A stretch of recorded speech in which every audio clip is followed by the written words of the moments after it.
financiamiento del terrorismo y al riesgo. ¿Por qué es necesario la reforma de la ley? Primero, hemos puesto definiciones que no están cuando vas a aplicarla, por ejemplo, en el caso de los parientes cercanos, en el caso del beneficiario final, del cooperador inmediato, aquella persona que sirve de intermediario. Hemos puesto y ampliado la parte de la lista que debe ser de las personas expuestas políticamente, de los PEP. También hemos puesto una desclasificación de estos PEP, de aquellas personas expuestas políticamente, porque pasan los años y esa persona sigue siendo una persona expuesta políticamente y cuando vas a monitorear en el sistema financiero sigue siendo un cliente de alto riesgo. Una innovación importante es que evitemos la vuelta giratoria o la puerta giratoria. Casos Andorra. Por ejemplo, una persona que fue viceministro no puede ni contratar con el Estado ni hacer asesor de empresas extranjeras para que de una parte sea influencia o pueda suministrar productos 3 años después de que salió del cargo.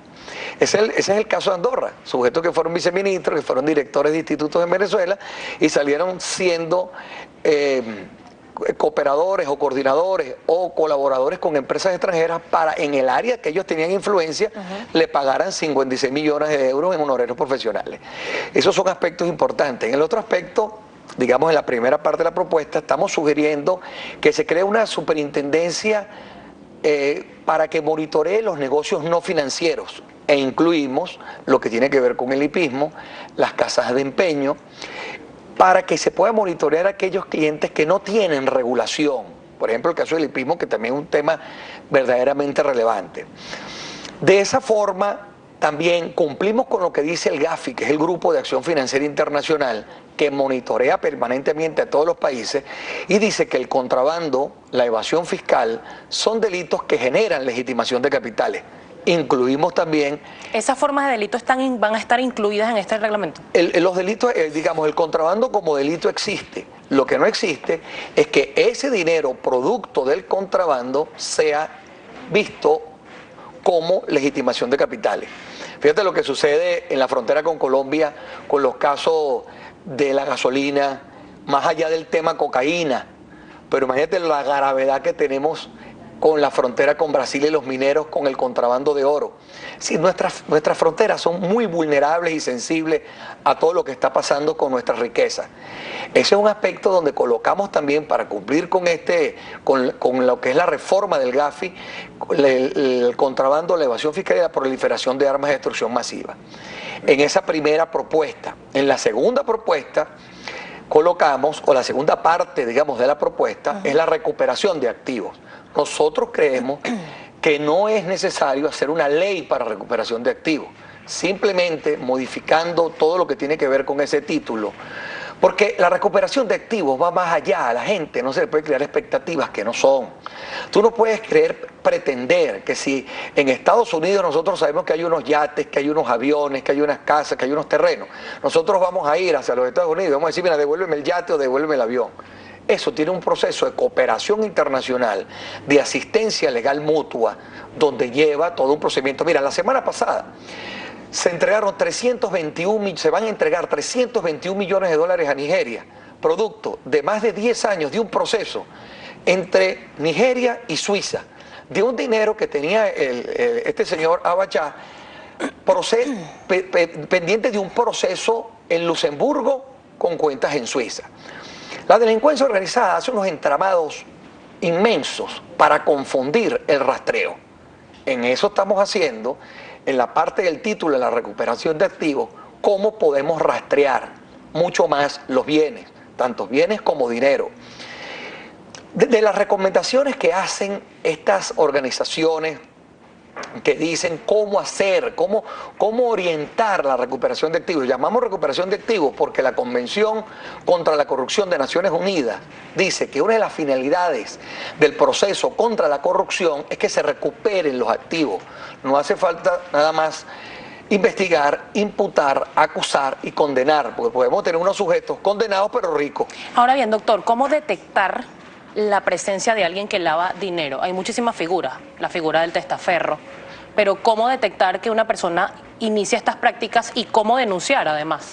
Bueno, precisamente. ¿Y en dónde denunciar? Pero precisamente esas son las cosas que en Venezuela, las debilidades institucionales no han hecho posible que podamos tener investigaciones de ese tipo. Aquí se hablaron de 1000 empresas entre Cadivi y Sencoex, que tenían algunas dudas de cómo se entregaron o no esas divisas. ¿Dónde están los investigados? ¿Dónde están los imputados? De igual forma, con lo que está pasando con el sector eléctrico. Esas empresas que se le entregó ese dinero, ¿cómo es posible que los venezolanos estemos hoy día en esta situación? Que después que se hizo una inversión importantísima en el tema de eléctrico, o en el sector igualmente de las medicinas, ¿dónde están los responsables de haberle entregado esas divisas? Por eso es que parte de la investigación tiene que ser que este modo de proceder penal sea la denuncia, que es un modo de proceder penal importante y que pueda el ciudadano hacerlo. Por eso dentro de la parte que te comentaba de la reforma, estamos proponiendo la recompensa de aquellas personas denunciantes o testigos de estos hechos, que se recuperen los bienes, se puedan tener un porcentaje de lo que se recupere por haber hecho la denuncia. Esto está funcionando muy bien en países como los Estados Unidos.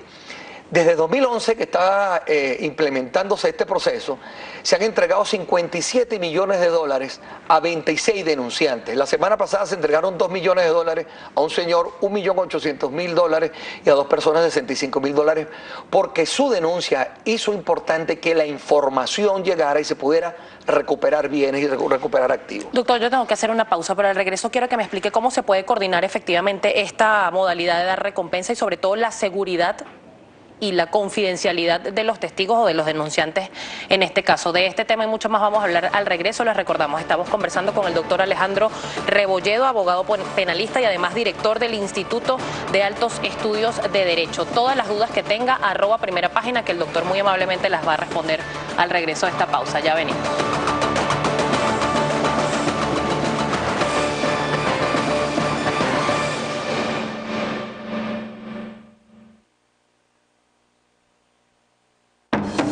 Usted está viendo Primera Página.